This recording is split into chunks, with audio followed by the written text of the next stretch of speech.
Thank you, Father Becker, Reverend Fathers, any other honored guests here, and my dear brothers. Like most of you, I've been blessed by many great priests in my life. So there are many men I could speak about today from my time before seminary, my time during seminary, or my time growing up. But the man I wish to speak about today is the man who got me into seminary and who had the toughest job to overcome myself. That man I wish to speak about today is Lansing Catholic High School chaplain, Father Gordon Regal. Father Gordon became my high school chaplain after my sophomore year of high school, and he was replacing a very popular and beloved man in Father Joe Krupp. So at first there was a lot of animosity among some of the students towards Father Gordon because he was replacing such a great man. So naturally, I went to bond with him just to kind of spite everyone else. I didn't know what to expect from Father Gordon, but only after a few meetings he won me over as a friend, and soon he won over the rest of my high school. The three things that I want to affirm most in Father Gordon are his wisdom, his gentleness, and his love of the Lord. Firstly, Father Gordon's wisdom is something that I've always found extremely helpful. As a high school chaplain, he understands what the needs of his children are, even if they do not realize it themselves. His real-world experience and down-to-earth solutions help him to empathize with every sort of trouble and help a wounded soul find its way to healing. The greatest piece of wisdom he ever showed was that he never put any pressure on me, or any men from Lansing Catholic for that matter. He never put any pressure on them to enter the seminary.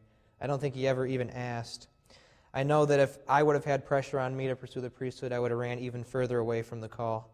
When I finally told him I was going to seminary, he simply smiled and said, "It'll be good times." Secondly, I'd like to point out his gentleness. It's something that cannot be overlooked. It's not easy working with 400 over-hormonal high schoolers on a daily basis, but with Father's soothing voice and gentle smile, he draws all kinds of people into his office for advice, comforting, or sometimes just to get something off their chest. He never judges, nor does he ever turn away a soul looking for help. He simply hears their problems and their confession if necessary, and he helps guide that troubled soul back to Christ. And lastly, the love of the Lord is extremely evident. His love of God fuels all his virtues, including the last two I just mentioned. His deep desire to draw all souls to Christ fuels him to minister to these students with everything he has, even while most of them could care less about what he has to say. His devotion to Christ's mercy by frequently offering the sacrament of confession and sharing his deep love of divine mercy as the pearl of great price is something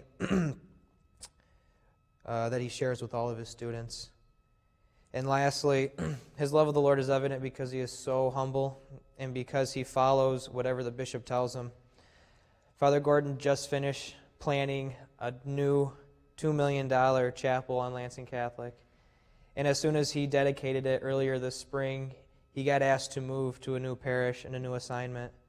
And he took it with great mercy and great humility, loving every moment, not scornful of the fact that he will never be able to fully use his chapel, but thankful that he got the opportunity to build it for future generations of students.